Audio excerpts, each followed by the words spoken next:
to the December 13th Town Council meeting. Have anybody, see we have a few people that want to talk. It's 5 minutes. After that, I cut off your mic. And if you go 6 minutes, I ask you to leave. Just so you know ahead of time. If you can all mute your telephones, I would appreciate it, so nobody gets disturbed.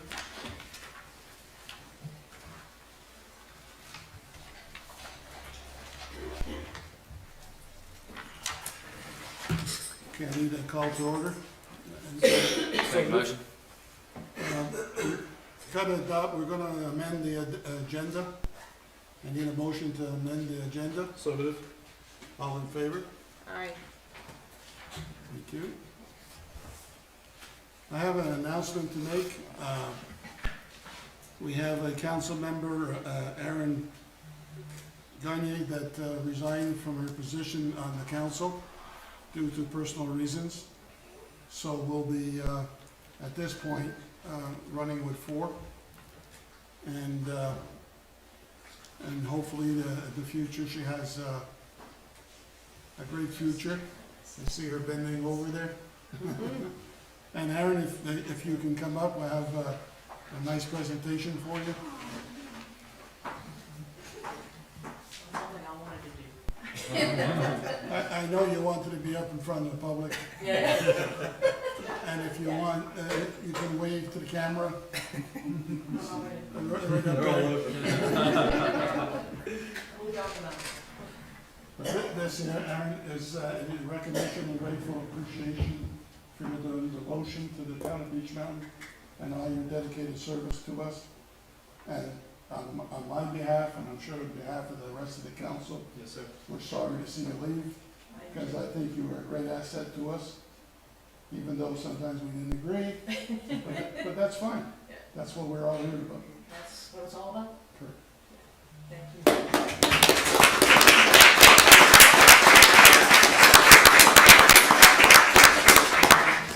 Appreciate this. Is that something you want to do? You want the mic? I want to keep it running.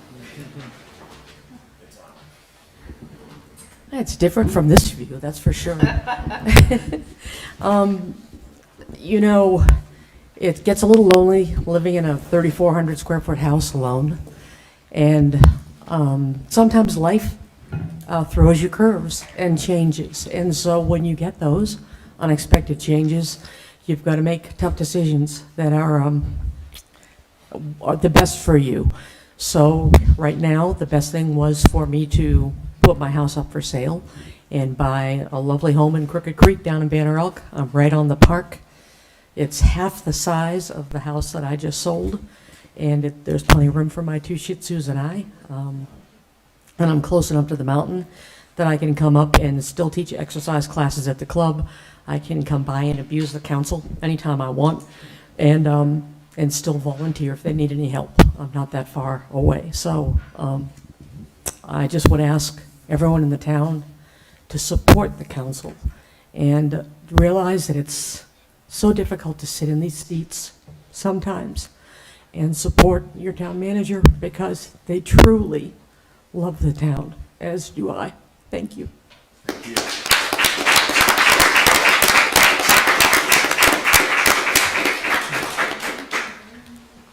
Aaron, you're welcome anytime as long as you don't speak. All right.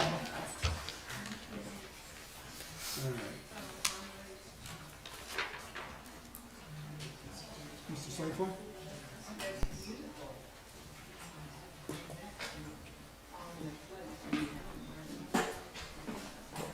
Stick up over there. Good afternoon, everyone. As we approach this Christmas season, we like to think of miracles. One of the greatest miracles, probably the greatest in the history of war, occurred in World War I, Christmas Eve and Christmas Day. And it's come to, through history, be called a Christmas truce. And what makes it so amazing is it occurred just spontaneously between soldiers of both sides, not the high money commanders and so forth. This was during the darkest days of World War I. Things had slowed down in those times, and winter would come, things would slow down, there'd be trench warfare, and then maybe fire a couple of shots an hour like that, just to let them know the other guys were still there. And the Germans were in the trench, the British were in a trench, 100, maybe 50 yards away, something like that, firing at each other. And what he enhanced lately is what became the story of the truce. This is one of the first-hand accounts, so you have to forgive me, but they don't make print as big as they used to, seems like. But this British soldier wrote, "I listened. Away across the field, among the dark shadows beyond, I could hear the murmur of voices. He turned to a fellow soldier in his trench and said, 'Do you hear all the racket the Germans are kicking up over there?' 'Yeah,' came his buddy. 'They've been at it for some time.' The Germans were singing carols as it was Christmas Eve. In the darkness, some of the British soldiers began to sing back. Suddenly, we heard a confused shouting from the other side. We all stopped to listen. The shout came again. The voice was from an enemy soldier speaking in English with a strong German accent. He was saying, 'Come over here.' One of the British sergeants answered, 'You come halfway, I come halfway.' So this was the beginning of the truce. And what happened next would in the years to come be called one of the great miracles of the time. And the soldiers came out of the trenches and they met in no man's land that separated their armies. Normally they communicated with each other by firing bullets back and forth. But this time there were handshakes and words of kindness. The soldiers traded songs, tobacco, and wine, and they joined in a spontaneous holiday party in that cold night. The soldier went on to say, here they were, the actual, practical enemy, the soldiers of the German army. These were the guys that we've been shooting at hours before, and now there was not one atom of hate between either side. They had various descriptions of such as this. One I thought was a very good one. He said, my company happened to be in the firing line on Christmas Eve, and it was my turn to go into a ruined house and remain there at 6:30 on Christmas morning. During the early part of the morning, the Germans started singing and shouting, all in great English. They shouted out, "Are you the rifle brigade? Have you a spare bottle? If it is, meet halfway and we'll share it with you." Later on, they came towards us. Our chaps went out to meet them, shook hands with some of them. They gave us cigarettes and cigars. We did not fire that day, and everything was so quiet, it seemed like a dream. Another British soldier said, here we were laughing and chatting to men whom only a few hours before we were trying to kill, and they were trying to kill us. One of the British soldiers turned out to be a great entrepreneur. While the siege was going on, he was a barber by trade, and he brought his barbershop stuff back he had with him out there and was charging the German soldiers 4 cigarettes each to cut their hair. And they say he made a fortune there before they started shooting at each other again. Naturally, when you get a bunch of guys like that together in Europe, this country is probably basketball, but in Europe, somebody's going to kick around a soccer ball. Somewhere they found a soccer ball. They said it was the English that brought it out of the trenches. The Germans came out. They had an impromptu soccer game, and said it probably involved a couple of hundred soldiers on each side, and they put up a makeshift goal, and they played for a couple hours. So they either were exhausted from drinking or kicked it or what. But they still argue today, descendants of all these chaps, about who won the game, the British or the Germans. But not everyone was pleased with what went on. High Mucky Mucks didn't like it at all. But there was one German corporal in particular that expressed his feelings. He said, such a thing should not happen in wartime. Have you no German sense of honor left? This was by a 25-year-old German corporal named Adolf Hitler, World War I. But he didn't approve of it. Today they have a museum, a memorial honoring this event right outside of London. They celebrated on the 100th anniversary in 2014. And they brought in dignitaries from Germany and Britain, descendants of some of the soldiers that had their diaries and letters they'd written. And they even brought in the German and the English national soccer team to play a game, friendly game. And no doubt the English won that one 1-0. They're sure about that one. But this is what makes it so great is it just was spontaneously. No one ordered them to do it. They just stopped doing it. I just truly it'd have to be a miracle of Christmas. One German soldier was quoted, this is his descendants as saying, today we have peace. Tomorrow you fight for your country and I fight for mine. Good luck. And one English soldier said, looking back on it all, I wouldn't have missed that unique and weird, wonderful Christmas event for anything. So it makes you wonder if you could do that spontaneously with just the soldiers, maybe we'll let them run the war in the world, not the high officials there. Would you bow your head, please? Lord, we thank you for Erin and her time of service. Pray that you'll grant her, bless her with good health.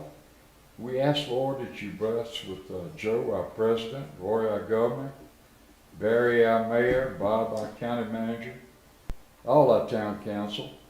And we ask that you be with our EMTs, our firefighters, all of our people that serve us, so Lord, law enforcement. And we pray that you continue to bless the United States of America and Beach Mountain. Amen. Amen. And Merry Christmas, everybody. Cyclones, you watch the game on Saturday? Or would you like to turn out on the game Saturday? Yes. How about that? It's a great game. Pledge of allegiance. Should have that in there. They were lucky. I pledge allegiance to the flag of the United States of America and to the republic for which it stands, one nation, under God, indivisible, with liberty and justice for all.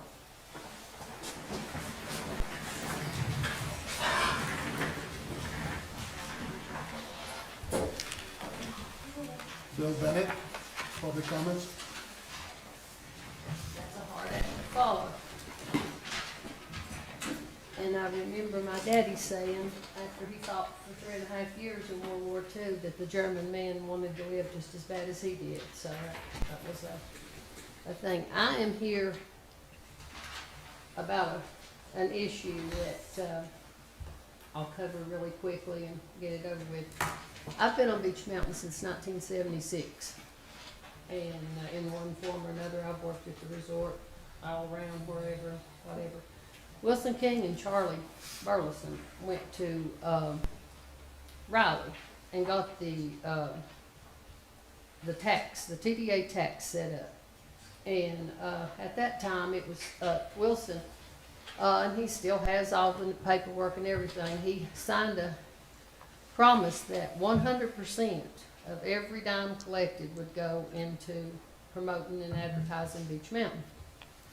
And I know that's been changed some since then. And back in those days, like I said, you seldom ever in the summertime, you might see 5 cars go down the road during the daytime. Our office was where this building sits. And Hobart Watson was the security guard, and that's really he and his trusty sidekick was all you needed. I know things have changed. But when this thing came up, they wanted to add the restaurants and the stores and whatnot. And this is not a slur against Fred. I love Fred. But those folks threw a fit. No way they were going to collect this tax and turn it in, so it fell totally to the rental agencies. I know a lot of people don't realize how much work it takes to do a rental agency. I was sitting having Sunday dinner last Sunday, and somebody called, and they decided to come in early, so you drive from Johnson City all the way to Beach Mountain to clean the house. Not many people do that.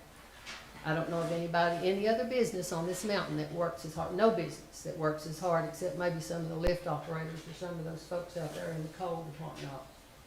But at any rate, I went to the TDA meeting today, and what actually got me here was a statement that was made in the last town council meeting that the TDA was going to fund 50% of a police department and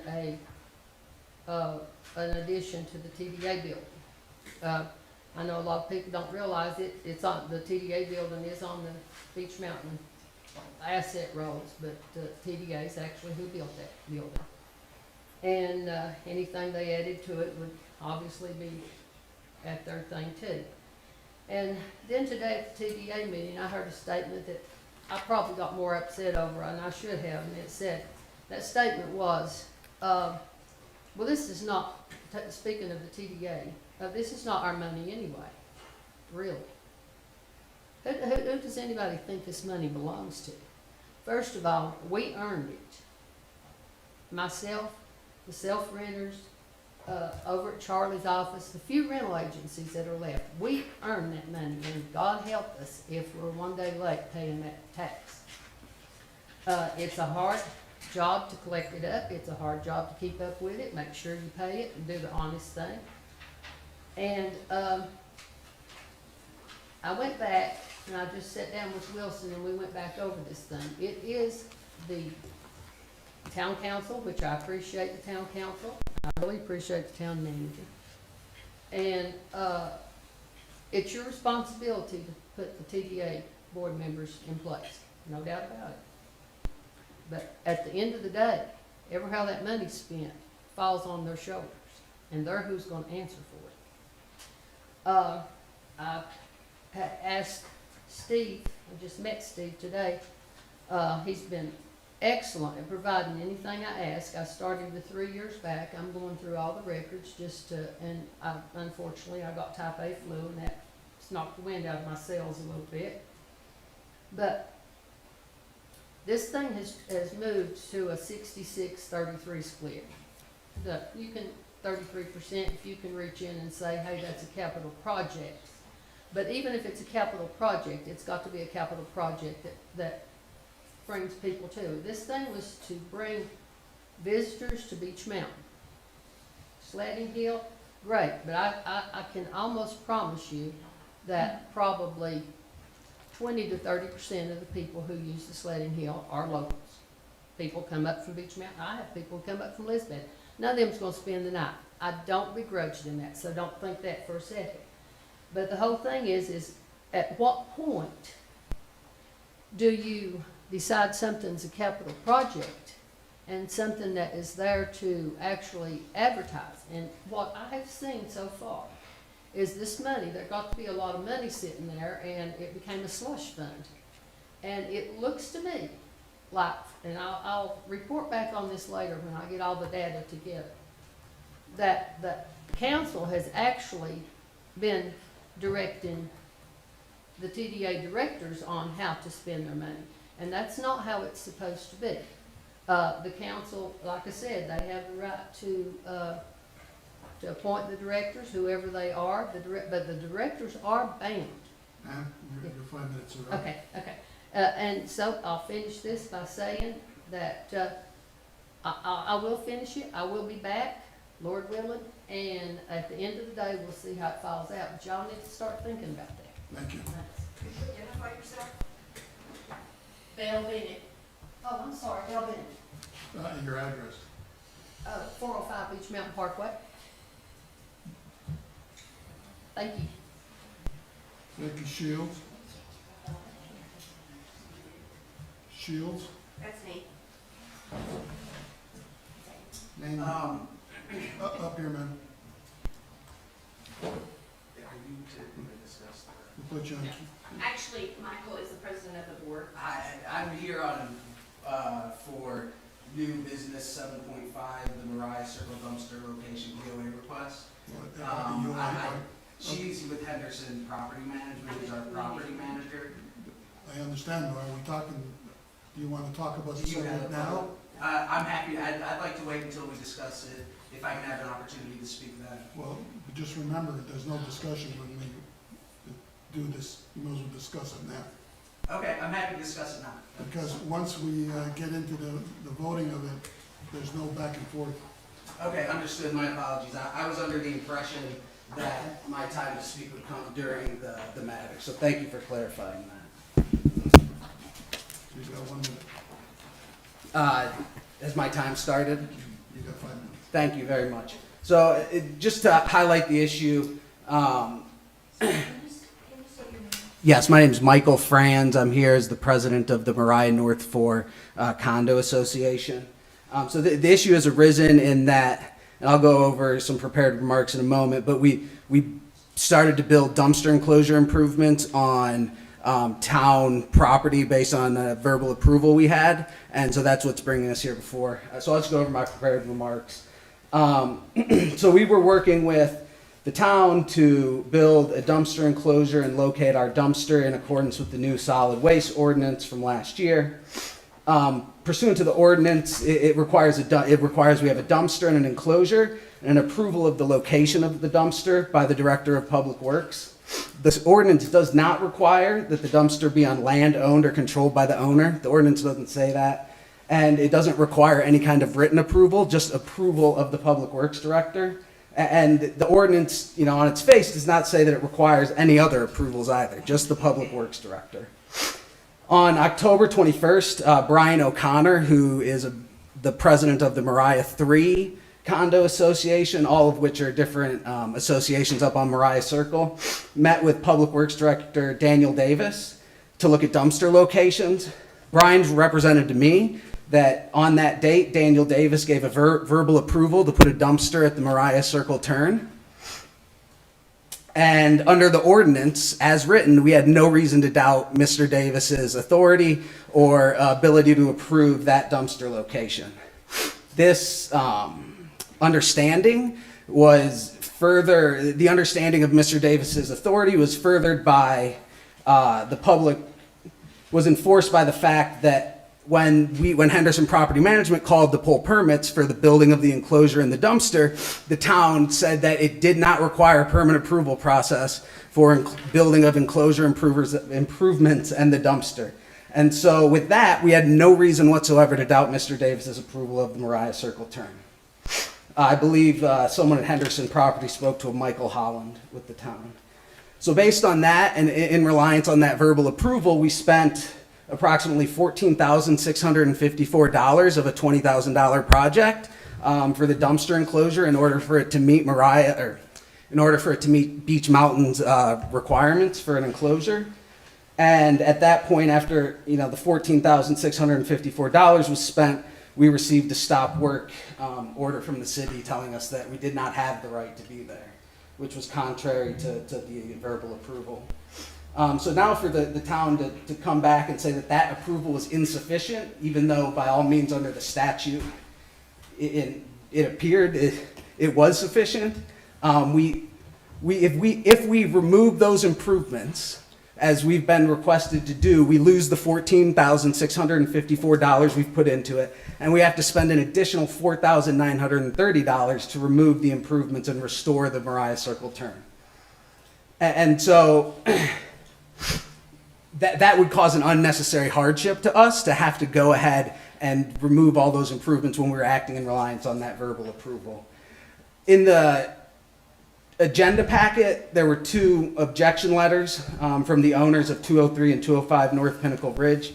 To address those, if you really read the letter, the objections are based on the perceived impacts of the use of a dumpster. The town, by mandating dumpsters, has basically rejected that argument in advance, that there's a problem with dumpsters. And so that argument in those letters really should not be persuasive, since it's the town that's requiring the dumpsters. I'd also just note that both 203 and 205 North Pinnacle Ridge have no property interest in the town's property. They have no easement protecting their view or otherwise preventing the town from making use of that property. The Mariah Circle associations acted in reliance on an approval that we were given. Yes, it was verbal, but under the statute, that's all we thought we needed. And then finally, the objection in one of the letters to the town agreeing to allow owners use of public property.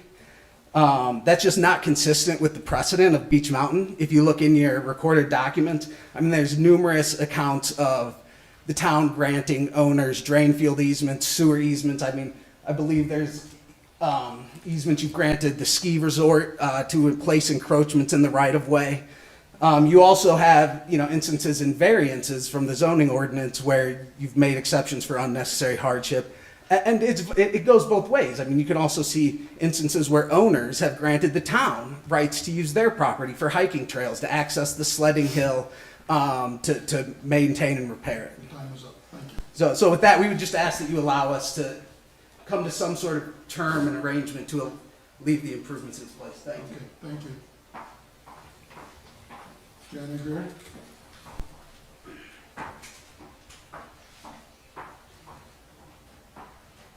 Jana Greer, 504 Oz Road.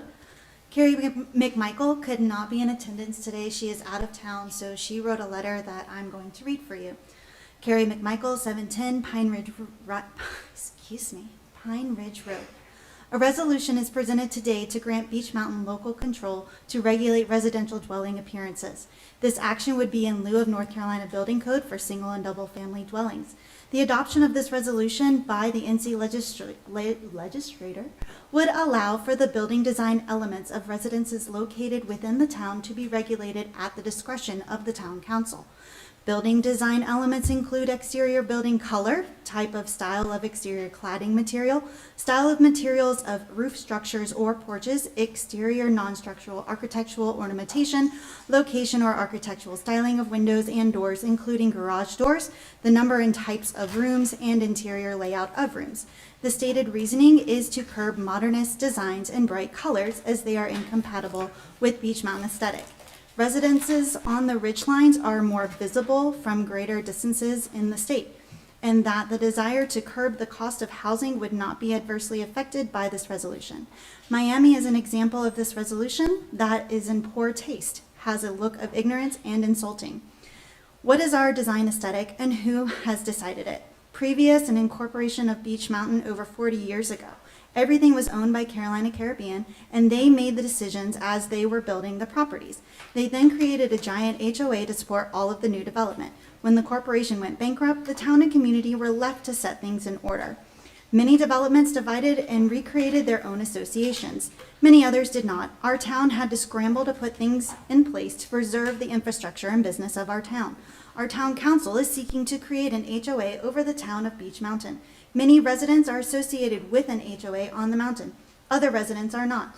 I own 3 properties, 2 are POA and 1 is not. We do not enjoy the benefits of our POA. It offers inconsistent enforcement and ridiculous guidelines. I do not believe that the adoption of this resolution is the answer to the concerns that brought us to this point. Our town is not a tract of cookie-cutter housing, manicured lawns, and limited personal touches. Our town is a mountain retreat affording a place for residents and visitors to enjoy. To impose an HOA onto the town is to force current residents and vacation owners to comply with restrictions yet to be disclosed, including color of exteriors, exterior siding, and types and styles of roofing and materials. Design of building and colors of siding and roofs come and go. There will always be outlets in every community. Don't let these trends create a system of controlling what property owners do with their property. This resolution will control any changes made by residents to their property to make it more usable and comfortable for family and friends. It will not be retroactive, but will apply at the point that property owners do more maintenance. So if you decide to add a door or remove a window, your property could be subject to a full list of requirements by the resolution and could include the paint on your house, the material or color of your roof, or the architectural adornments on your home. I ask that you seriously consider the ramifications of such an action on the owners of Beech Mountain. This resolution, coupled with the unreasonable tax increase adopted, will cause good residents to leave and set the town on precarious point of falling real estate values, a market overload of homes, foreclosures, and poorly maintained properties. Now for my own opinion. I don't have a dog in this fight. I live in a POA. But I hope the council will clarify the parameters around the proposed ordinance, who sets the regulation, who mandates and enforces, what is considered mountain appearance, does it include the vibrant pink rhododendrons, the flaming azaleas, the multicolored sunsets, the emerald green grasses? Y'all, there's a lot of variances on emerald green, I know. Or will it include the first color scheme of Beech Mountain, which was the variant theme of the really dark brown and the bright construction orange? In conclusion, as your day continues through the agenda, as you're placing in folks for different boards and committees, I hope that you look for a leader that stops and thinks like a constituent in order to be effective. Thank you. Okay, sweetie?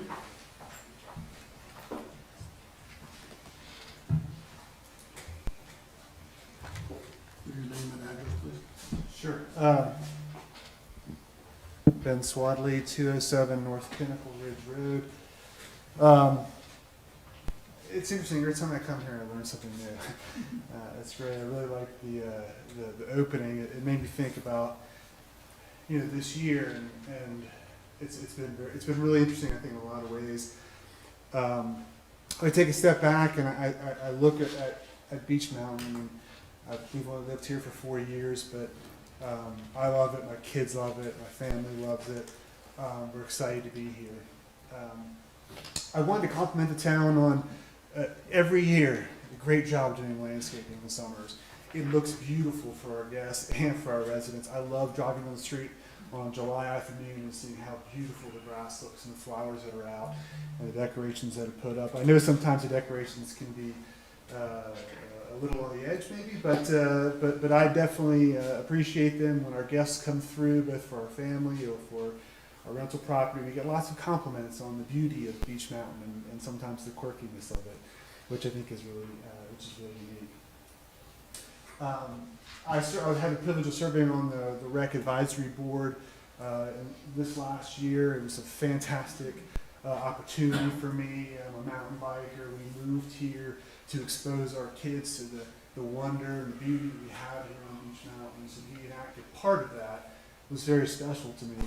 We've seen a lot of growth in that area. I'm really proud of the folks at the rec department. It blows me away what they do with the limited resources that they do have.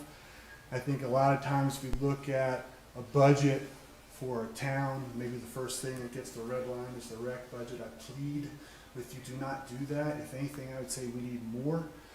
It's certainly a way that we, as someone who lives here long term and intends to do that, it's a reason why we moved here. And I know there's like-minded people. We see a lot of younger folks, families coming on the mountain. I was having a conversation with the town manager the other day. He's mentioning the bus out front's picking up 15 to 20 kids in the morning. It's amazing.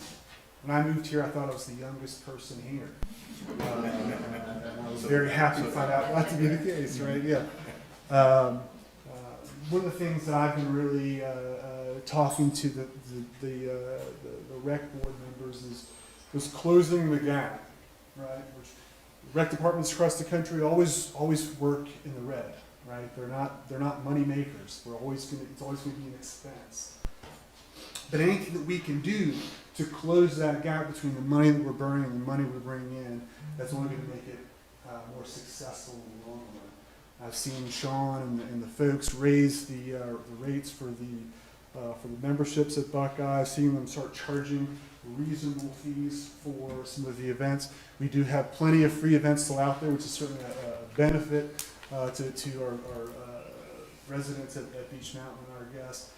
But I do believe that we've been undervaluing what our offering is. And it's nice to see those rates come up to be a little bit more competitive.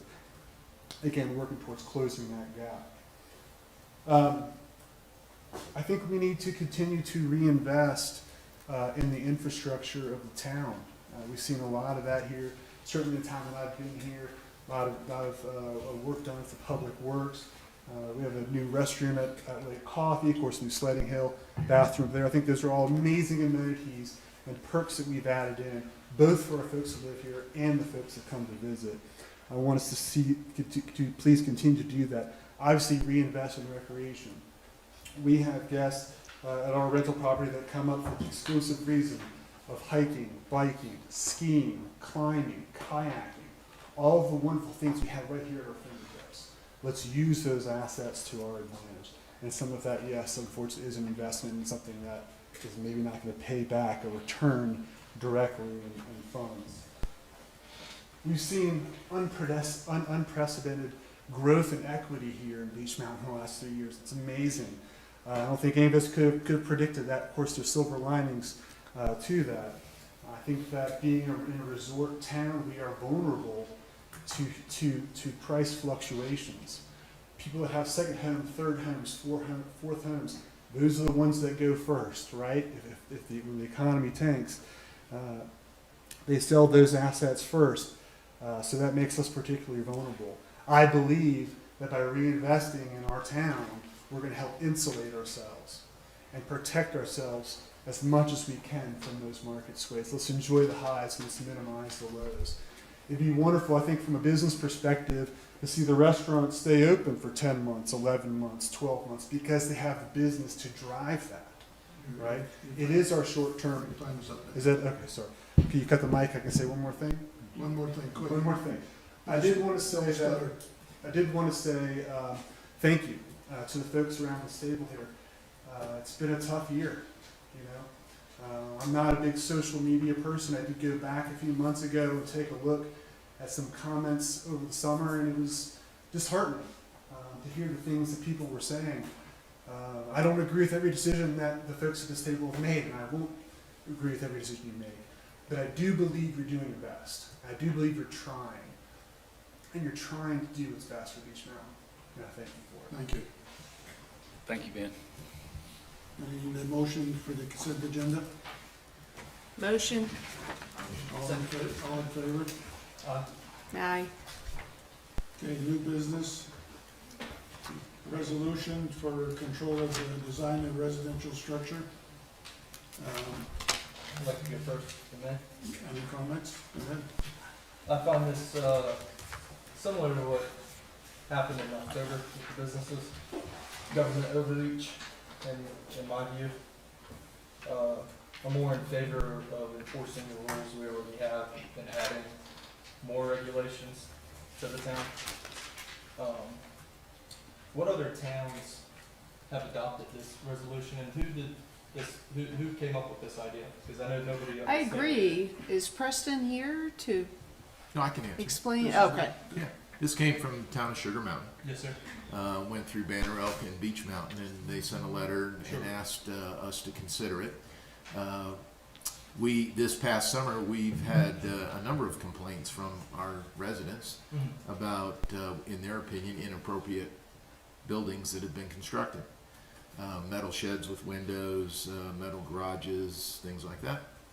And our response has been unsatisfactory because these people who have complained have been told that we have no authority to regulate single-family homes via the state statute. So Sugar Mountain passed this around. I met with the mayor, and we offered it up for discussion. It's simply a resolution to the state. In my opinion, it has limited chance of ever passing.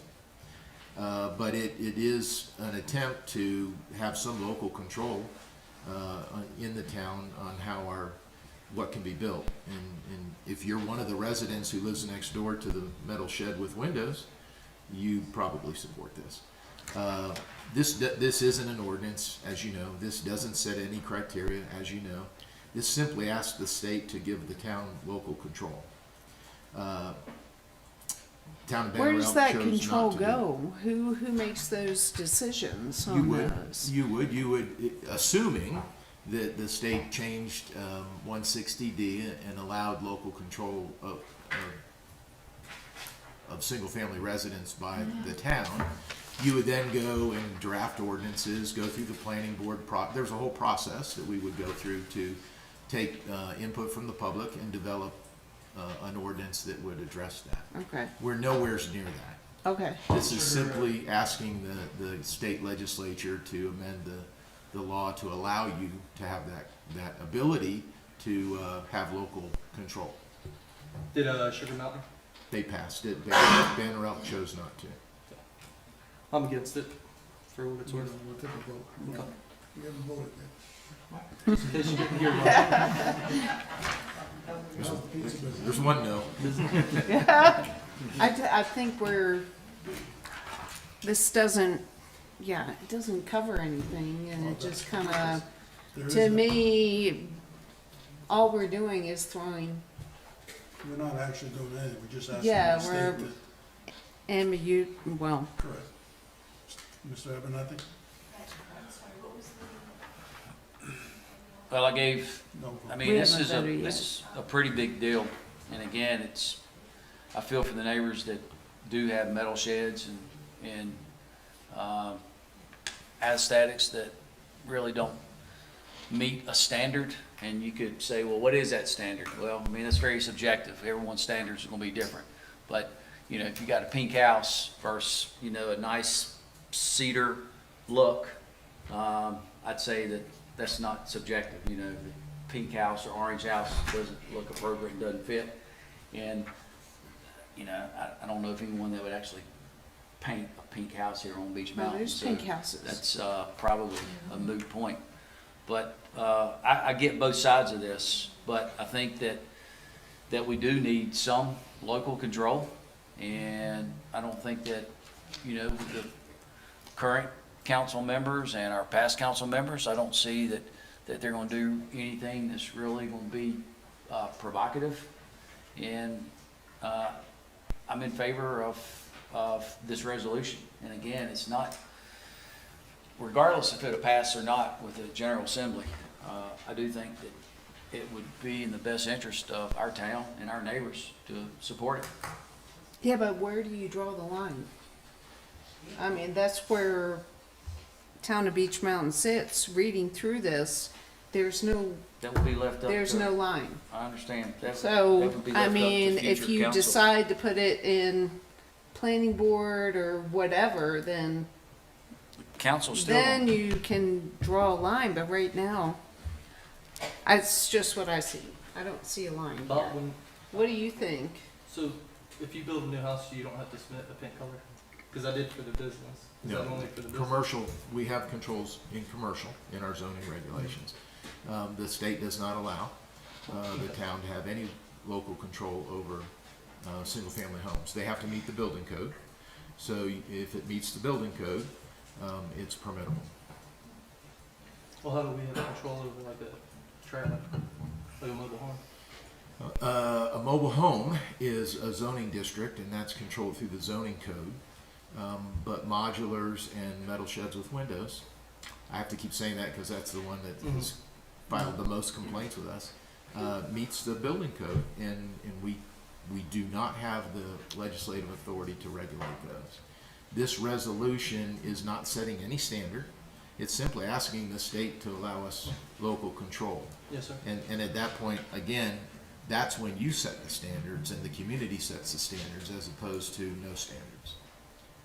Prior to 2018, municipalities and counties have the authority to set architectural standards for both commercial and residential properties. In 2018, a change to the law spearheaded mostly by the Home Builders Association passed or was able to obtain an amendment to the statute that said municipalities cannot control architectural elements of single-family residential appearances. Mostly this was in response to some complaints out of the town of Cary, where they had some rather onerous residential restrictions that the Home Builders Association argued were driving up the cost to build homes in Cary, and the General Assembly repealed the authority to regulate architectural guidelines for single-family residences. You still have the authority to do architectural design for multifamily and also commercial developments. And in fact, you have design standards for those types of buildings in your ordinance. And the Village of Sugar Mountain, I believe they have some homes they consider to be incompatible with the look that they are hoping to achieve, and we're requesting a local amendment so that they could receive authority to regulate residential homes as was done prior to 2018, and ask other municipalities whether they would be interested in supporting a resolution that would accomplish that if passed by the General Assembly. Certainly there's arguments on both sides, but that's the history of single-family residential design standards. I So look the at bottom this, line is it ends up at council to decide If this resolution what were- passes and what does not. So this doesn't even go to any boards, it just hangs out with us. So this resolution only asks the General Assembly to grant local authority to have residential guidelines. Any residential guidelines would have to initiate through the planning board, but then be adopted by council as to whatever those design standards would be. So we're moving back to the amusement thing where, well, that's what I was gonna say, you know, we previously didn't have anything in place with, an amusement ordinance. And so now, you know, we have some restrictions on with, you know, what can be established or erected here on Beach Mountain. And I think that, and again, this is just a resolution that has to be established by the General Assembly.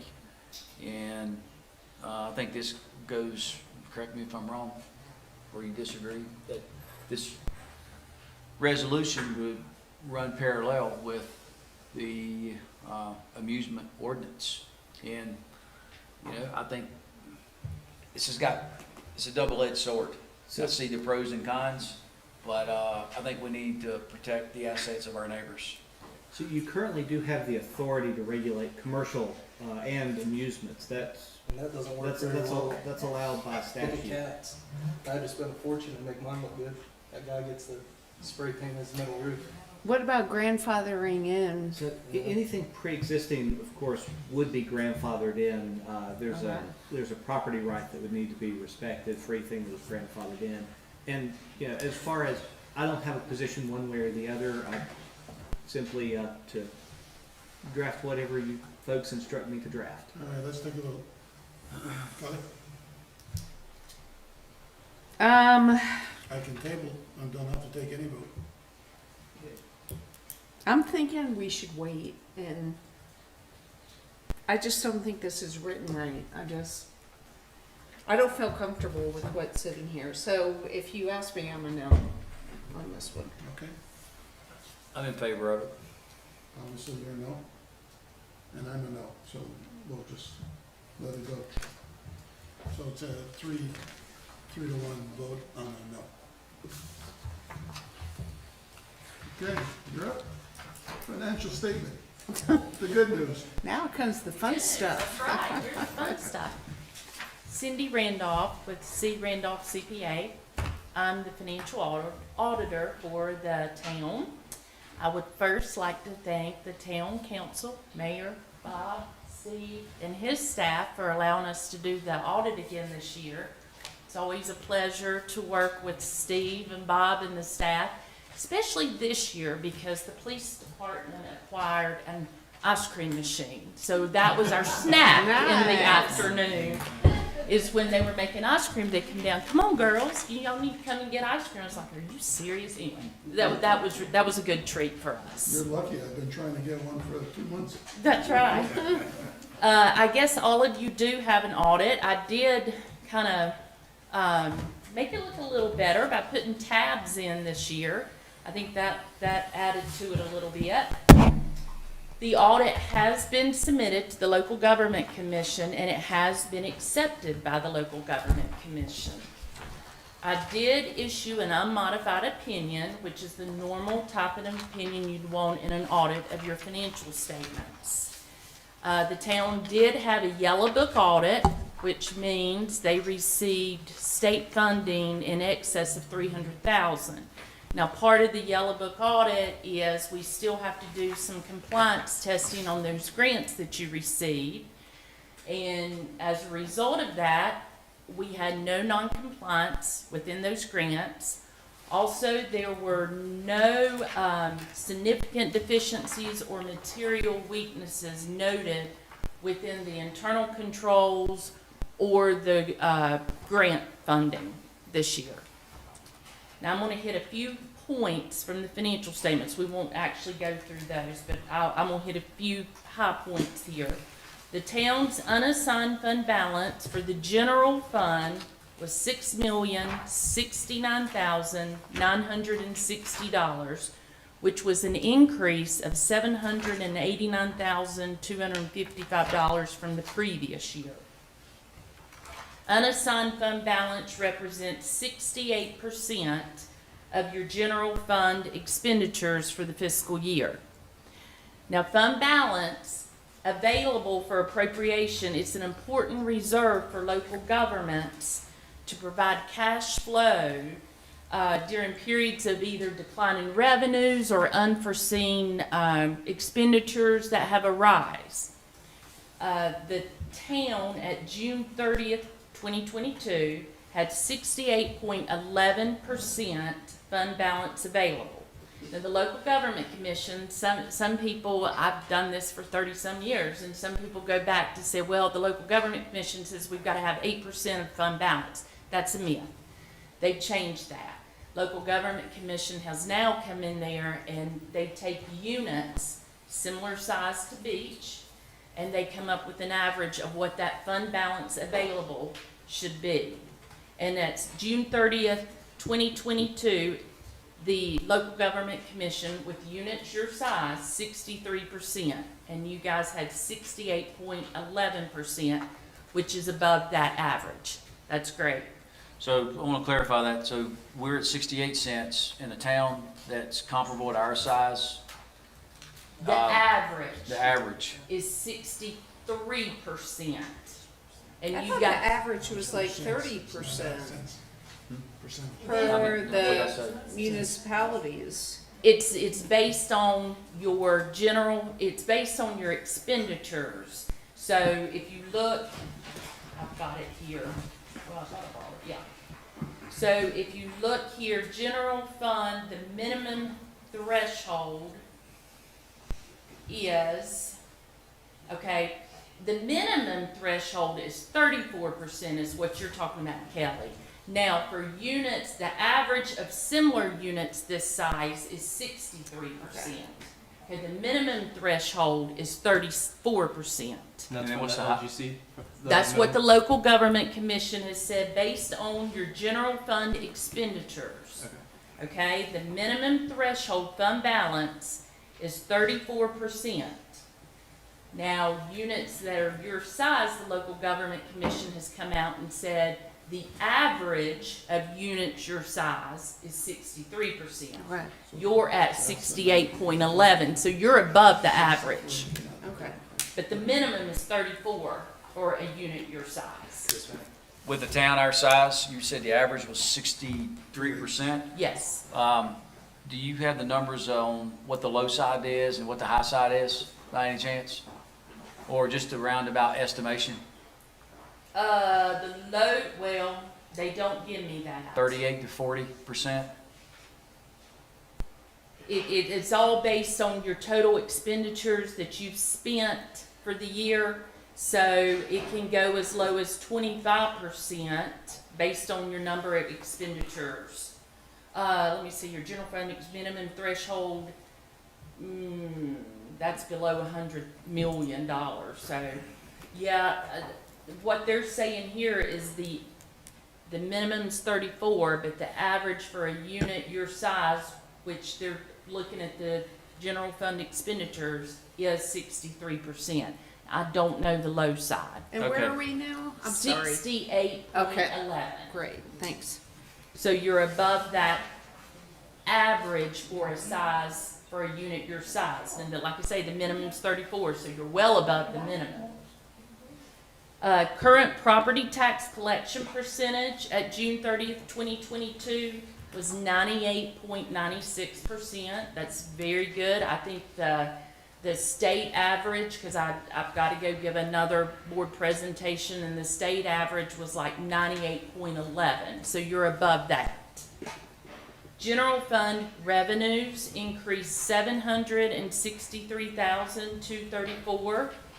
That increase was due to your increase in sales tax, which was a little over $208,000 for the year. Your PAL bill allocation increased a little over $26,000, and then the allocation that the TDA gave to the town was a little over $600,000 for the year. There were close monitoring of your expenditures. You know, that's a general statute violation if you're over budget on your expenditures. However, you guys did very close monitoring of the expenditures throughout the year, with actual expenditures below the budget of a little over $725,000. So that's very good. As a town council and the staff, you guys should commend yourself for another great year, audit year. Are there any questions? That $763,000 increase, do you have a projection of what that number may possibly be next year? I don't. I haven't seen any financials yet. Okay. I do have some questions on the numbers that you provided whenever it's appropriate. On page 76 of 202, where it's got the towns, page 76 of 202. Sure. Can you explain you've got a number, it's got one at the bottom, 1% decrease, 5.5%, and a little over $2 million, and then a discount rate of 6.5%, and it goes down to 603. Can you explain those numbers? And that's a pretty big spread between $2 million and $600,000 and $800,000. Okay. That is your OPEB information. The local government, because what I have to do is the local government gives us a template, okay? This is for the retirement benefits. Your local government gives you a template. I go in there and put how much the town has spent for law enforcement, how much they spent on their general employees, their local. The local government commission provides all these figures. But how do you go from $2 million with a 1% decrease at 5.5%, and then you increase that to either 6.5%, 7.5%? How do you go from $2 million down to $600,000 or $800,000? See, this is all related to this net pension liability. These numbers are not even recorded on your books. This is what happened years ago when the local government commission came into and said you have to adopt GASB 34. So the first two statements we have to convert from your modified accrual basis on your books to a GASB to a full accrual basis is what they're making it. So it's almost like the town is like a for-profit. How the local government commission came in. Now that would be a question for the local government. They give me those numbers. I don't accumulate those numbers. I drop in the numbers that they tell me to, and then they provide this whole spreadsheet based on all your prior results. I know we've discussed all this with the budget retreat, but the 3.25% on page 77 to 7.75, that was what we agreed to for employee salary increase? Mm-hmm. Okay. And then on page... I want to go back to this page 76. Oh. This, I still don't, It's an increase. It's a accrual. See, they discount these figures, and like I say, so for law enforcement, you guys pay Kavanaugh, whoever it is, to provide this actual scenario for you guys, for the law enforcement. The local government commission gives us these numbers based on what we put in for what's been paid to the orbit system. Is this for Beach Mountain? Yeah. Okay, so, and maybe I'm getting down in the weeds too much, but if I look at our financials and I see, okay, last month we made 600 grand. And then the following month we made 800 grand. And then the following month, you know, you've got a huge discrepancy or large number at 2 million grand. I mean, 2 million. Yeah, 2 million. Am I missing something? Can I help out? Yeah, Steve. This has Please. nothing to do with your, What you're looking at is, Cindy mentioned OPEB, other post-employment benefits. So pension. These are actuary yeah, it's your numbers pension. of future liabilities based on the retirement Okay, system. I get it, I get it, I get it. Thank you. Okay. Yeah, I get it. sorry, I wasn't. Thank you. Yeah, that clarifies it. Yes. Page 80 page 80 of 20. The service costs at the end of the year, almost $23,000. That's a pretty big number for It's also. a service cost. I mean, where's that number? How do you derive that number? This is what you pay Kavanaugh. This is the law enforcement separation allowance. You guys have that whole study done with Kavanaugh that you pay. Okay. So they accumulate these numbers. And last one, page 83 of 202. Yes. That 99,602 plus interest of the 2.265%. That's an annual number that the town pays. 99,602. Yeah. Yes. Okay. Yes. That's all the questions I have. Thank you, Steve.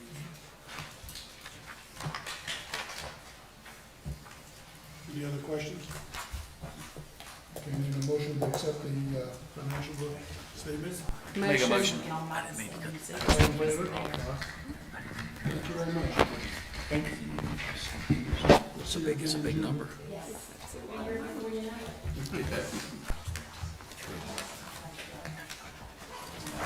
All right.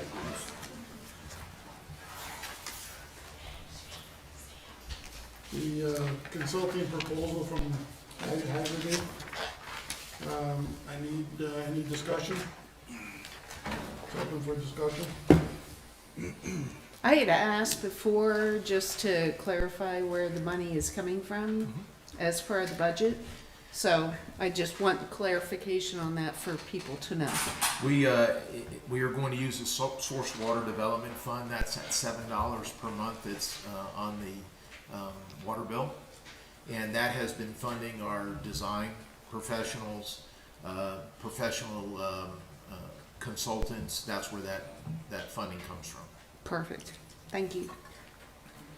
Can you explain kind of the nuts and the bolts of what this program brings to the table and what it can do for Beach Mountain long-term from an infrastructure standpoint? Specifically, we asked this group to take a look at our FEMA funding for the Red Coffee Project, $14 million FEMA funding.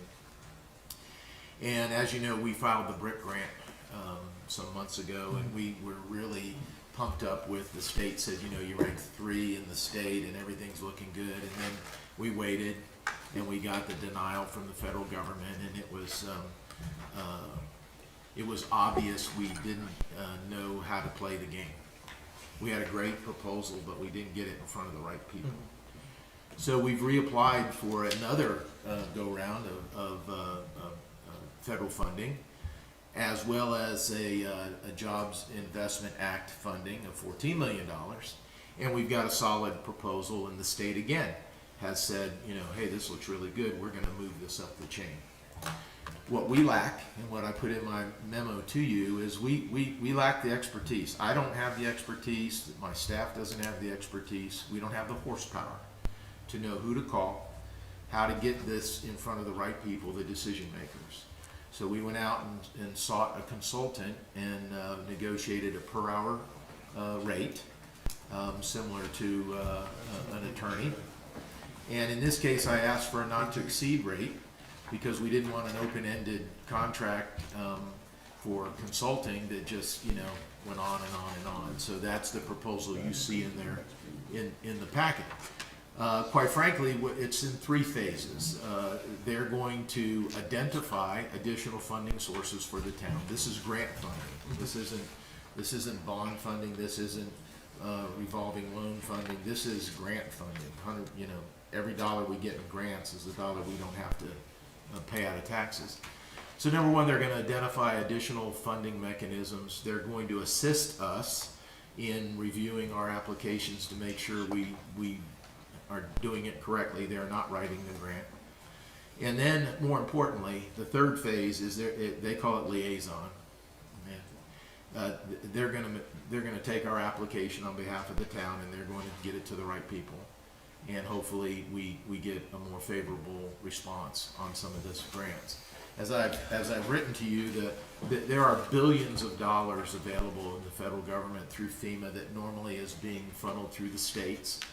And we need to have that connection. I call it horsepower. So this particular firm, the primary person is Brock Long. He is the ex-FEMA director under the past administration, and he resides in Hickory. He skis up here. He knows Beech Mountain. He seems to be enthused about it. And as important, if not more important, on his staff is a retired North Carolina State Emergency Management director. And I think just the name just slipped my mind. Michael. Starts with an S. Sprayberry. Sprayberry. And so when we talked to them and had their presentation, those are the 2 individuals we're relying on to get our applications on behalf of the town grant to the right people. So we've got it funded. To me, this is the next logical step. You know, we've done preliminary design. We're before I've got a big report for you tonight on Lake Coffee, but we're before the state getting the design and the dam approval and the environmental, but we got to pay for this. And we talked about, you know, doing a general obligation bond. We've talked about doing revenue bond. We've talked about grants. So we've got all these balls in the air, and as I tell my staff, I need to land a few of these in the glove. This is that next step. We need expertise that we don't have to take our application forward to hopefully, there's no guarantees, but hopefully secure some of this grant money that's out there for our town. So how does it work with money? Is 125 the cap? That's the not to exceed. In the process, they give you the hourly rate, and I asked them to give us a program. What do they see in their expertise on how this should go forward? And they've broken it down into, I think it's in Schedule B. Yeah, hours. And they'll show you how many hours and what in what thought process that they're looking for. Steve pointed out to me that if you look at Appendix B on page 7 in their proposal, if you total all that up, that's what they think it should cost. It's $65,000 to get us to that point. And then as you turn the page to page 8, the remaining $59,000, $60,000, that's the getting it before the right people. What's important is that we can stop at any time. This is an hourly rate. We get billed monthly. If we secure funding, or if you decide it's not working out, or we're not going to do whatever, we're not bound to the $125,000. That's a not to exceed. We're bound to whatever hours have been encumbered on our behalf, and then we can stop. Does a firm like this get a percentage of the award? No. Yes and no. Not in this agreement. This agreement is to get us the funding or get our application before. Assuming we get a $15 million FEMA grant or through the state, there's a 5% administration that's built into that grant that requires the town could absorb that. And we talked about having additional staff on hand to handle some of these grants. The federal grant is quite laborious over time. And if you don't report it exactly correct, you wind up returning all or some or all of it. Yep. So this firm, as well as others, provide that service where they'll administrate the grant for that grant 5%. Yes, sir. That is not included in this proposal, and this firm wouldn't necessarily be the firm that we would use to do that. You know, I dug into this thing pretty deep because, well, my connection with a few of these people. And as you pointed out, Chief, you know, the connections and the horsepower that they bring to the table. We're going to pay, you know, we've got $87 million in infrastructure projects that need to be done to kind of bring Beach Mountain up to speed. And the sooner, the more money that we ask for in grants, the sooner we're going to be able to hopefully do this. I feel pretty confident that with the connections that these guys have, that personally I think we'll get more bang for our buck going through them rather than going through a consultant. You got the gentleman, as Chief said, that was head of FEMA, the other gentleman that was head of emergency services for North Carolina. They have the connections. And if we the old saying, kick the can down the road, then, you know, our infrastructure is going to continue to be compromised. And what's the amount of water? 60% of our water is currently being lost now, 65? Something. Give or take. Yeah, so. An ounce or two. A few gallons. I So- think it's an investment in our future. I agree, it's an investment, and I think council is already, is up to speed on this, but I think it's important that the town knows that, and our residents, that this program, we would be proactive rather than being reactive. We're never gonna get ahead if we don't, as Chief said, if but the ball's in the air, he needs to land a few. And this is an opportunity here to make this happen. I'm in favor of it. Okay, vote. I'm in How many- favor. How many bids do we have on this consultant, or is it just this one? We didn't go to bid. We sought out different firms, similar to what we do with attorneys. All in favor? Aye. Aye. 4-1 vote. 4-1. 4-1. 4. Aaron, did you vote on this? Aaron said no. Yeah. I don't know. I think she'd be in favor of it. And they'll go to Washington and Raleigh, and they'll do it all? You know, Yeah, That's great. that's what they do. That's great. And they tell us what letters to write. I'm sure I'll be That's awesome. bringing something for the mayor to sign. Very good. Thank you. Okay, Grassy Gap sewer shed study, what is that? Mayor, this is a sewer repair and a study that has been funded through the North Carolina SRF funding. One of the requirements of that loan was that we do an RFQ, request for qualifications for an engineer. We did that, sent it out, advertised it. We got one response, and that was West Consultants Limited, PLLC. So what I need from the council tonight is to accept that request for qualifications from West Consultants so that we can move forward with that project. Any discussion? No, I'm in favor of it. All in favor? Aye. 4-0 vote. All in You can favor? count this time. Who made the motion? I need a motion. Motion. All in favor? Aye. Aye. The boss is watching me closely. All right.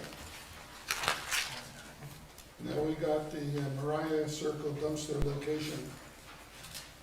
Bob, give us a breakdown on this whole fiasco. Well, Mayor, you've got a history in your packet from the planning board. I got involved a few 2-3 weeks ago with all the principal people on a Zoom call. To boil it down, there was a there was a series of meetings in moving this dumpster. Originally, as I'm told, was not in this location. It was on the Mariah 4 property near where they consider it to be an old tennis court. And it was deemed to be unacceptable to some of the neighbors. So it was moved to this curve, which is on town property. It's town right of way. Daniel Davis did meet with them as well as Peggy Poston. You might remember Peggy, she's from Republic. And so I've met with Daniel Davis many times and in this Zoom call, and looked at some of the documents that have been submitted, and at best, it's a misunderstanding. Mr. Davis, who's here tonight, he did say that if a dumpster was placed there, yes, it could be serviced. He does not have the authority to give permission to place anything on a town right-of-way. It requires an easement, it requires legal review, it requires the town council to vote on it. I can't authorize that. There's a series of emails that Mr. France has given you that I would argue that stipulate that they knew early on that there was a problem. In their own emails, it says to Daniel that, you know, there's a discrepancy or a conflict or a misunderstanding, whatever, and we need to clarify it, and there's no response. And I would assure you that if Mr. Davis had written a response, it would have been included in your packet. What I'm referring to, if you would look at page 138 of 202, and if you'll just go down to the bottom on October 22nd, on the 21st, the second paragraph, second sentence, it says, "We have had conflicting information on this location from Public Works Department. In our meeting yesterday, you indicated that the location would suffice for dumpster placement and the city would approve of this location as well. Please confirm from the Public Works Department that this site is acceptable and the city has a 30-foot easement at this location attached as the tax records." I would appreciate a quick response. So on the 22nd, that's the last date, by the way, that has been submitted to you. There was a discrepancy on what could be done. Unfortunately, the dumpster was, the pad was poured, some bollards was put in place. There was a survey that was conducted by Mariah 4, which clearly indicates that it's not private property, it's public property. And more importantly, it indicates that they don't control the property. So there was a request for a permit, which our inspector said it's not required. We do not require permits for dumpster enclosures. And Mr. Yates has responded to that in writing to the Mariah 4. So the bottom line is, in my meeting that I had with all the principal people that were involved, I made the decision that it was not proper to be on town property, and that they were currently under a violation notice, a 30-day violation notice from September 28th. I extended that to 90 days to give them the opportunity to come before you. So about the end of this month, they will be in violation and will be subject to fines again. So we did that so that they would have an opportunity to come to you. Talk to the town attorney. You're the only ones that have the ability to allow an easement on town property. As you know, we've brought you many of different types. My decision at that meeting was that the dumpster was improperly located and it had to be removed. They asked if they could leave the pad and the bollards, I believe, and I said no, that the property had to be returned as close as possible to its original state. So it's before you today for you to consider this request. When was the pad poured? I don't know. And who pays for removal of the dumpster and the pad? Well, the dumpster's moved by the truck.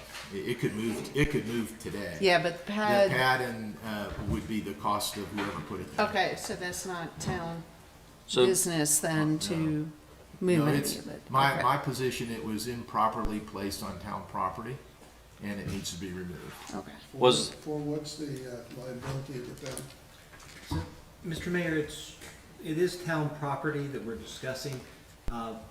we have in the past, and on occasion where council has seen fit, allowed encroachment agreements.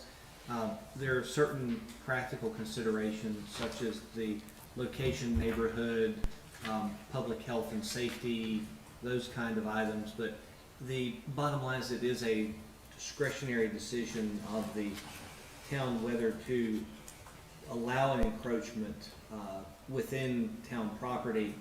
And if so, we would need to prepare an encroachment agreement for your consideration and for a vote.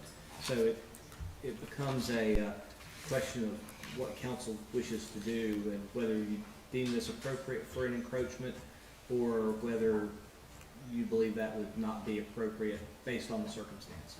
But there is a liability if we leave it there. Potentially as to travel and road access, I've not reviewed the site, so I can't speak to the details, but potentially.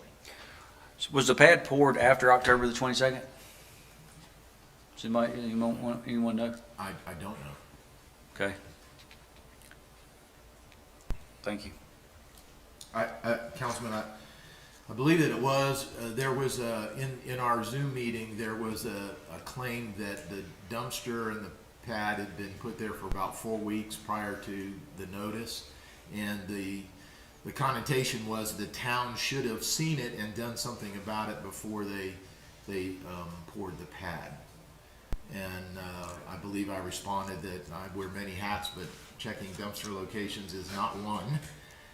I just want to be honest, what I said, and that when we did find out about it, we took the appropriate action. Well, my concern is the statement here that we've had conflicting information on the location from Public Works Department. I mean, that there kind of sends up a red flag that depending on where they were with the project, that either they should have, anyhow. Okay, thank you. Any further discussion? Page 139, I'm trying to figure out, is that where the dumpster is, or that picture? I know it sounds silly, but, It's to the right of where it's got, so is this where the pad is? it's right here. Oh, okay, all right, cool. I believe this is, It's to the right of this was submitted by the applicant, and I believe that was the original site. There, Kelly. Gotcha. Oh, okay. Gotcha. Yeah, I drove by, I just saw this picture, and I was trying to figure out where exactly that was. Any further discussion? Okay, I need a vote. I'm opposed of it. I Vote. agree. I Vote think if we to remove set, it. yeah, any type of precedent, then we end up, So, all in favor of removal of the dumpster? Mr. Mayor, if you would, I believe the proper way to phrase a motion would be whether to grant or to deny an encroachment agreement for the proposed dumpster. Deny. Kelly? deny. No. And I'm sorry for, the money, the funds that were spent, but, yeah. Okay.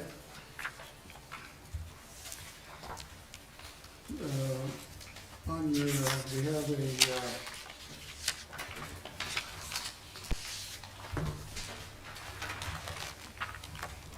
honoring Sergeant Christopher Ward, there's a naming of a bridge, 7.6 is what, The 7.6 is full committees.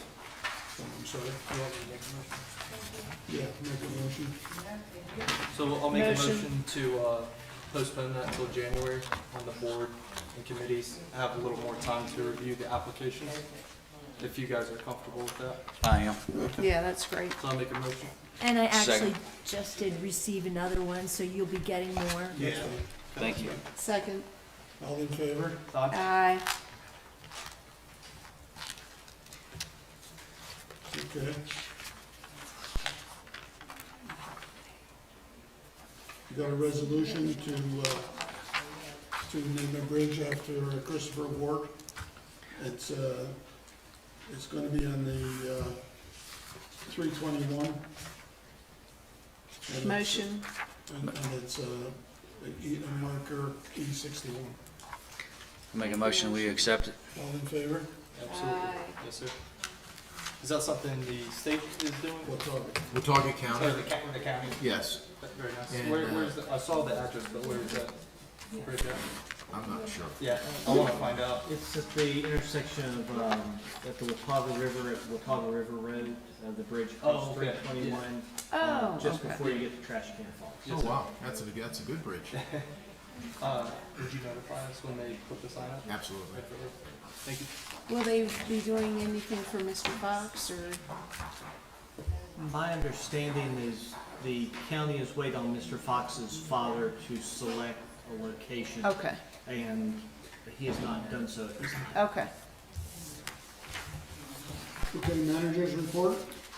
Mayor and Council, I apologize. Of all the months that have gone by, I've got a lengthy report, so I'm gonna try and get it shortened up here. Utility project updates.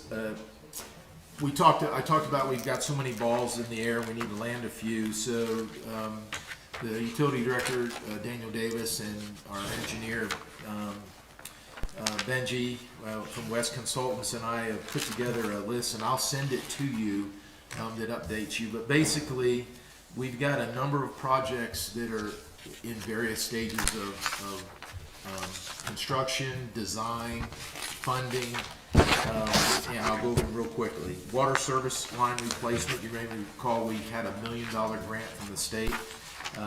We're bidding that, and we expect that project to start in April. We have a 22,000 feet water line replacement project. If you recall, we received a $4 million grant for that, and we also have a $2.9 million SRF funding loan on that project. The drawings are going to the state in January for permitting, and construction should start in May of '23. We've got the sewer main improvements that you approved the engineer today for that 40-year-old 10-inch line on Grassy Gap. That's a $2.8 million project, and we got it at 1.1%. The manholes have been raised and the sewer has been cambered, and we're finishing up the drawings, and construction would start in late May, early June. The Ski Loft Road, replacement of all the infrastructure, including water, sewer, electrical, cable, and communications, and rebuilding the roadway to improve drainage. We're still continuing to design and coordinate with the major utilities. We expect to finalize the drawings in January. Plan to meet again with the property owners, and that construction has been pushed off to April of '24. That is funded through the water line replacement program that we talked about with the $4 million grant. Our Pinnacle Ridge well development, the build out of the new well, the contract you awarded for $268,000. A notice to proceed is imminent.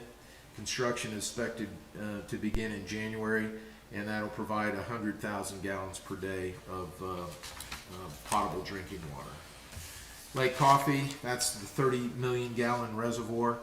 As I said, we've applied for a FEMA grant, and you've approved a consultant to help us with that. We have favorable state ranking. We're seeking additional funding opportunities as well. This is the one that in January, we're going to really have to start looking at where we're going and what the options are, because if we're going to do a GO bond, you have to make some decisions in early February, March, so that we can get it on the ballot in November of '23. You asked us to go check with USDA. Steve did that. We've got a favorable response from USDA. They're willing to fund it as a revenue bond. That would be based on utility revenues, not a general obligation bond. The downside there is vacant properties that would benefit would not be paying off that loan. And of course, if we wanted to go to, Truist Bank and borrow $15 million, we could. The point is, on that particular project, there's a lot of parallel tracks we're running, and we're to the point where we're going to have to start narrowing those down and bringing some decisions to you. So I needed to make sure, at least tonight, you were aware of where we are on that. On the design phase, we've gotten good response from the environmental people at the state. They won't tell us exactly what the requirements are. They send it to the water quality folks who are going to report to us. but all those steps are progressing well. I don't have an agreement with the resort. We are, Mr. Costin and I have agreed, our attorney has agreed, and we're waiting on their attorney to get back to us. So, you know, that's gone on way too long, and that's pressing. We've got to get that done. So those projects I've told you are $22 million, and we have funding of 8.1 so far. So Lake Coffee being the big one that's not funded. So that goes into why we need some assistance in gathering tens of millions of dollars from the federal government through the state. So I just wanted to make you aware of that. You may have heard that our zoning department sent out a letter to all the residents in the town to just as an informational item, and as you might imagine, no good deed goes unpunished. With the tremendous sale of real estate over the last 2 years, we continuously get calls from closing attorneys or closing agents asking if the property meets all town ordinances. And that's usually at the 11th hour, and we usually tell them that, well, there's either a violation notice in process or there's no violation notice. But quite frankly, garbage bins, screening of LP tanks, addressing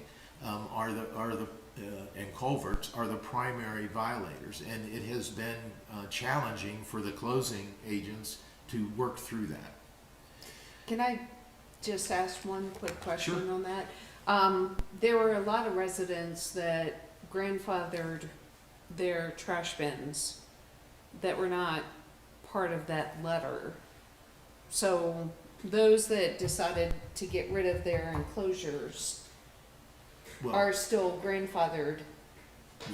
Well, they're not grandfathered. Enforcement is delayed until they sell the property. Okay. Or they have violations of 3 violations in a period.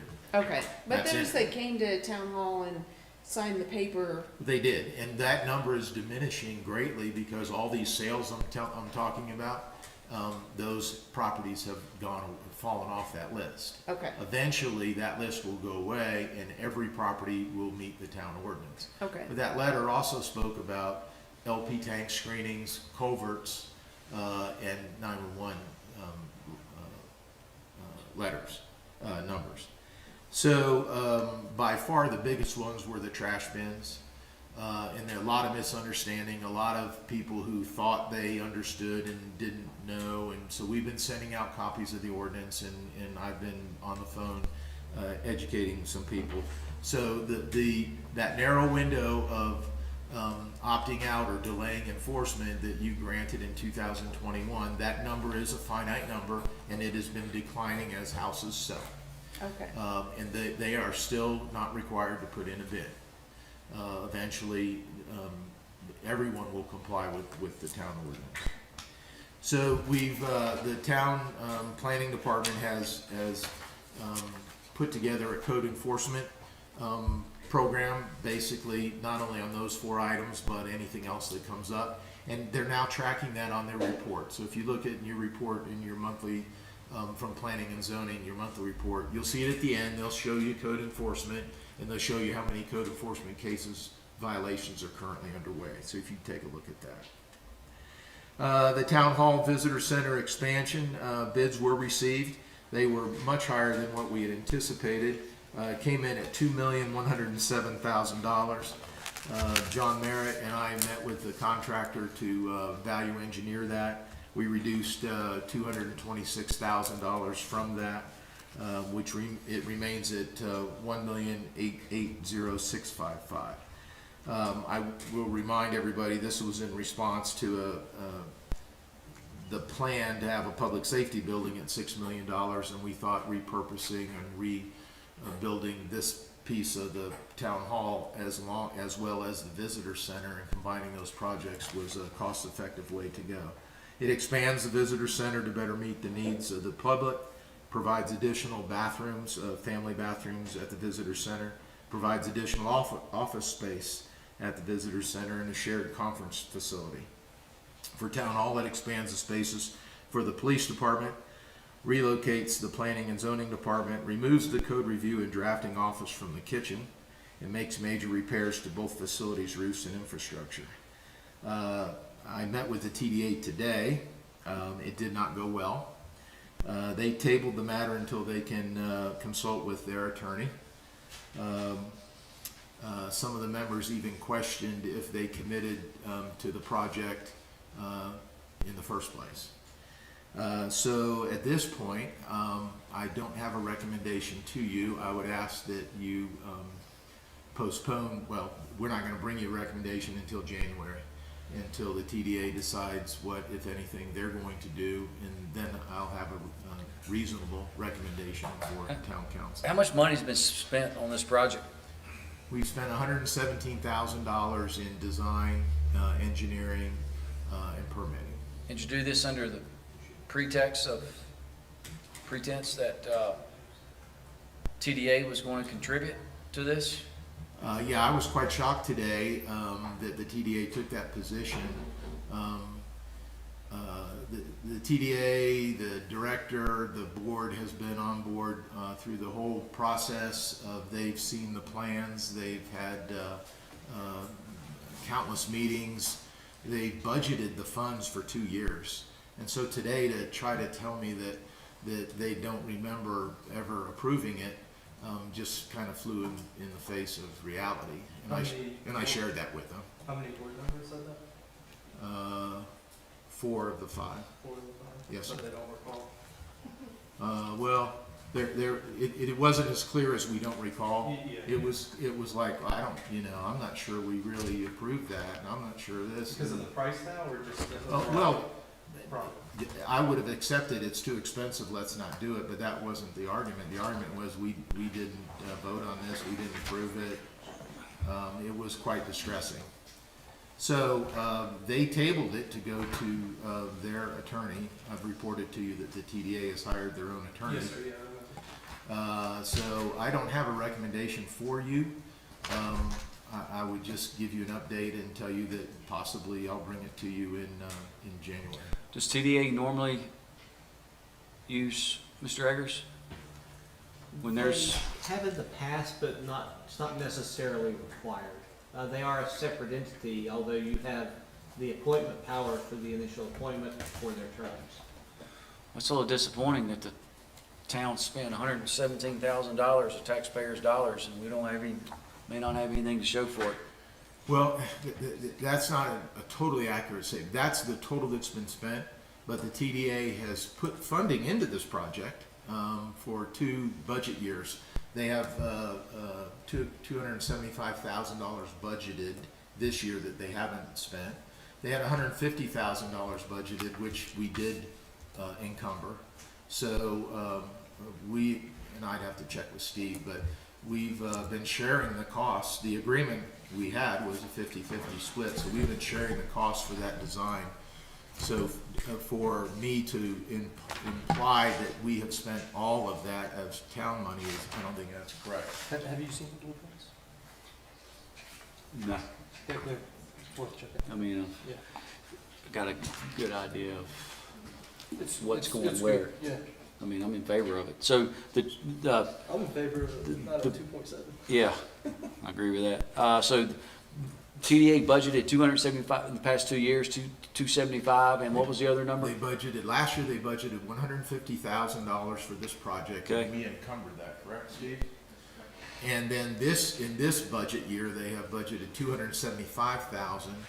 Correct me if I'm wrong here. I'm doing this from memory. And that has not been encumbered, hasn't been paid out. Okay. So And that's following the rule book, 2/3, 1/3, 2/3 advertising, 1/3, well, no, we don't get into that. The 5 members decide where that money. That's on their obligations. Okay. Yeah, as you heard tonight, that's their responsibility. Okay. The town's understanding was we were sharing those costs, Uh-huh. and I'd have to check with Steve, but I'm not sure that we did not. The town did not pay all $117,000. I think we shared those costs. Yeah. So with that, I'll see you in January on that one, and hopefully the price will go down. So if you would take a look at page 166 in your packet of 202 and on the police department report, all I really wanted to do was tell you that all of our positions, vacant positions, have been filled. We hired a sergeant who used to be a patrolman here and went to Banner Elk, and he came back. And we've hired 2 patrol officers and 1 dispatcher. So our police department is at full staff. And that's a testament to you setting our compensation and our benefits. And privately, I'll tell you what Town of Banner Elk has done to stop the bleed to Beech Mountain. Page 173, Parks and Rec. I just want to point out to you that the holiday market was a great success, profit of $2,596. As important, the Angel Tree was sold out down there. The Angel Tree is where we partnered with Ramsrack to give us names of disadvantaged children in Avery County, Watauga County, and they would list 5 wants, what they want for Christmas. And then people would pick up that off the Angel Tree and purchase those gifts and take them to take them to Buckeye. The tree is vacant and the place is packed with gifts for these disadvantaged kids. And to read some of the things that they wanted would make you tear up if you weren't like an old guy like me. But they were asking for food and shoes and jackets. There was very little toys and things like that. So hats off to our Parks and Rec department for the holiday market as well as the Angel Tree. There was 29 children that were served. Page 178, Councilman Malang, if you would look at that recycling. You asked me last month to check to see how much of our recycling loads taken to the transfer station are being accepted. We're now at 100%. I had given you a little lower number, but Mr. Davis has informed me that all of our loads taken there are accepted now. They're combining the glass and they're doing some other things differently that we've talked about, but that's great news. I would like permission to lower the flags to half-staff in honor of Judge Alexander Banner Lyrie. Did I say that right? Yes. He's a Banner Elk resident and was for 34 years a district court judge here in our district. Passed away yesterday, and the town of Banner Elk has asked if we would join them in lowering our flags, and I'd like permission to do that. Absolutely. Yes, sir. Thank you. There's been a request to name the Public Works facility. We keep calling it the new Public Works facility. So I asked staff at Monday morning staff meeting to come up with some ideas. I'd like to put it out to the public and put it out to the town council. We'll see what comes back and see if we can come up with something other than the new Public Works building.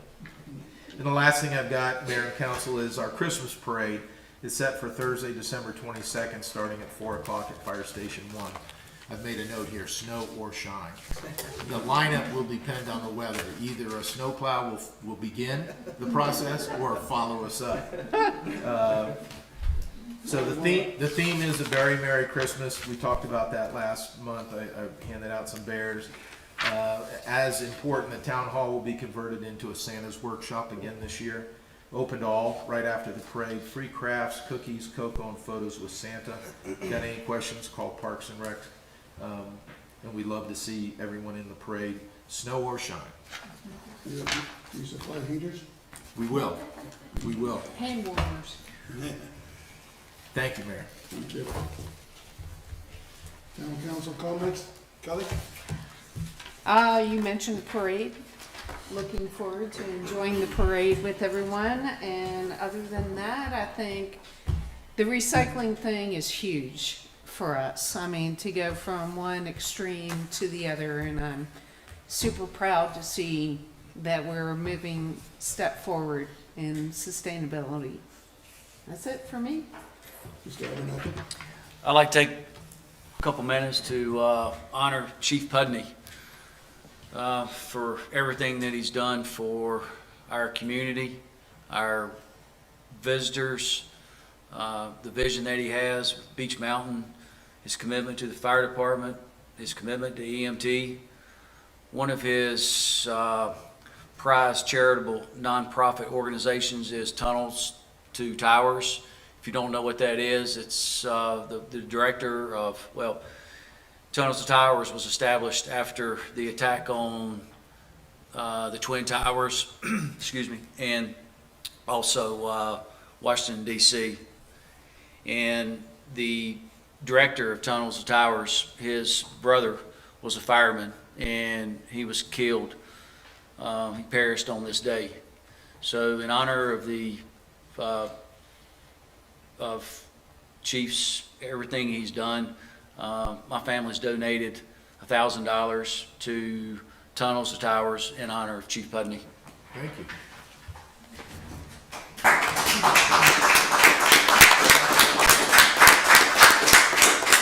Cool. Are you going for the bank? It's a great charity. You start going? And the mayor said he's gonna donate 2,000. Did he? Okay. It's actually coming from every pizza he sells.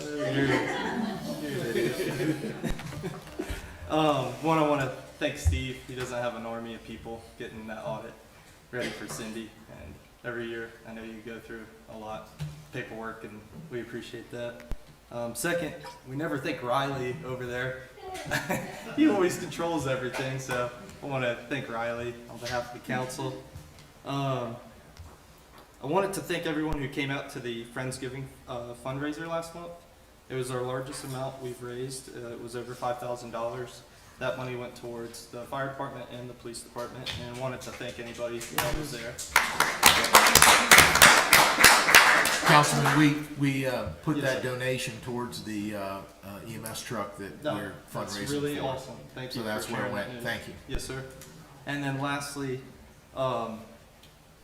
it sucks that Aaron had to resign, but we totally get it and we understand it, and want to thank you for a long time of being next to me and the rest of this council, and we appreciate all the hard work you did. And wanted to discuss, though, with that said, the process behind this vacant seat now, and whether I see two options. One option, we get applications and we put an interim in here, or option two, the four of us handle business and obligations, and that's where I'm most comfortable, is leaving the seat vacant at this time. But I wanted to hear your thoughts, and I wanted the public to know your thoughts as well. But at this time, I feel that the four of us should, I hope, have the same vision for the next 12 months and this current budget cycle. And again, I just wanted to hear what you guys thought about that. My thoughts are, I'll leave it up to the people. So I agree with you. Let's go ahead and wait on a vote and let people vote who they think is qualified to fill the position. I'm not sure we'll have to defer, because that might be like a special election. I don't Or it believe might we be- do. I I'm think not we sure. wait until November. The next election would be Next election. November of Okay. 2023. The legal process in the meantime is you certainly could leave it vacant if you choose to. Otherwise, vacancy on the council is appointed by a majority vote of the council. Okay. So I'm open-minded. I just want to hear your direction. I'm in favor of what Jimmy said, provided, not to beat a dead horse, that these four people reduce our taxes. You said last month we weren't going to talk about it. But if we're gonna be for, it's gonna be called compromise. You're gonna have to compromise, because otherwise you're at a stalemate.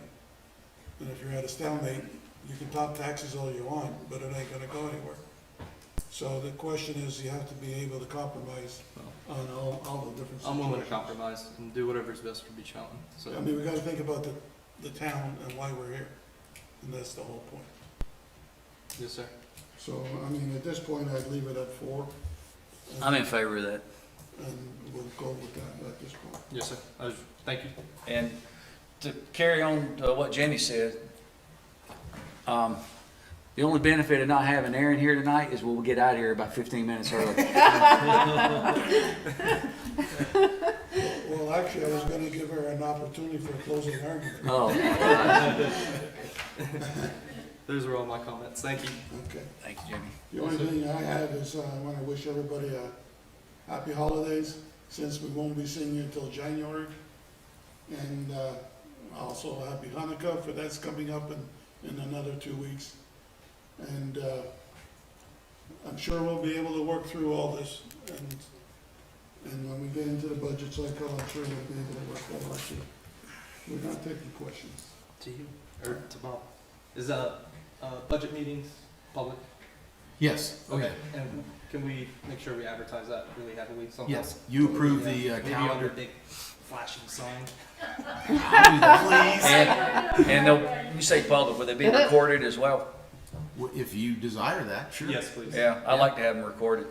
The calendar you approved tonight as the 25th is our budget retreat. Yes.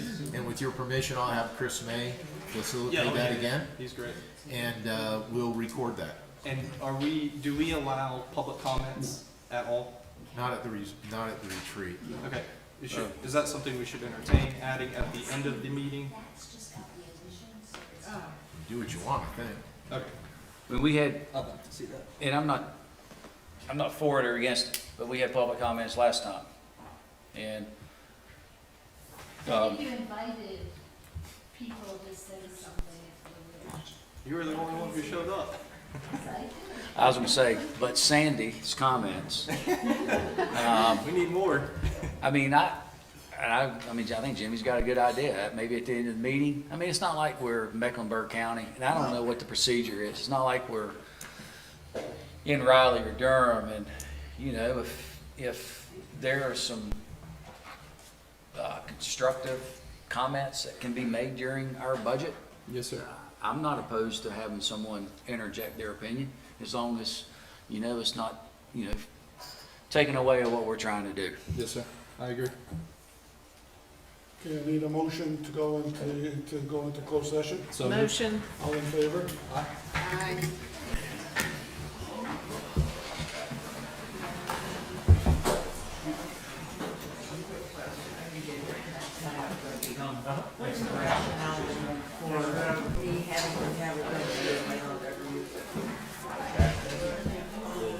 Town ordinance requires trash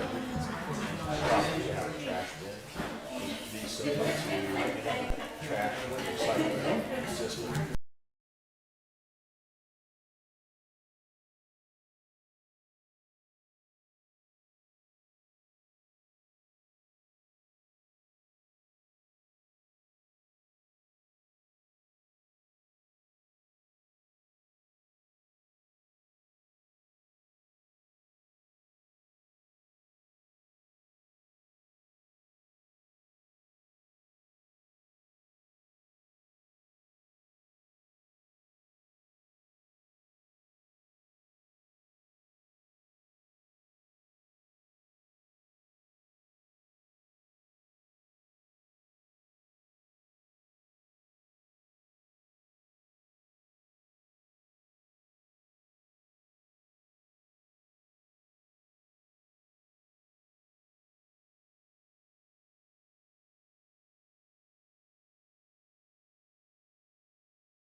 button, Chris.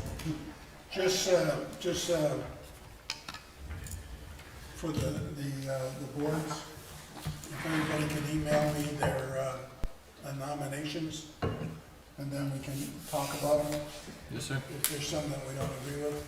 Well, we've got, I think Tamara said that we had some that are still, some applications are still coming in. Yeah. So, I mean, I like to wait, at least 2 or 3 weeks. Yeah, but you gotta remember, our next meeting is January, January the 8th, 9th? so, you got the holidays, you don't have much time for us to talk about it and everything else, so, if she only gets 1 or 2 more applications, I don't think that should hold up our decision to pick Yes, sir. people for the board. You got it. I mean, Agreed. if she's getting another 50, that's different, but 1 or 2 more, ain't gonna make, yeah, exactly, ain't gonna make a big difference. Yes, sir. All right, I need a motion to adjourn. Make a motion? All in favor? Aye. Thank you all. God. And everybody have a happy holidays if I don't get to Yes, see sir, you. you too. Ross and everybody at the Christmas parade. Yeah, I no- mean, what's it? Mary? Snow or shine, Thank you, sir. I'll talk to you. Merry Christmas. See you, man. dress warm. See you. You too. Thank you. Enjoy the weather. Take care, thank you. Do I do it right, secretary? Very good, sir.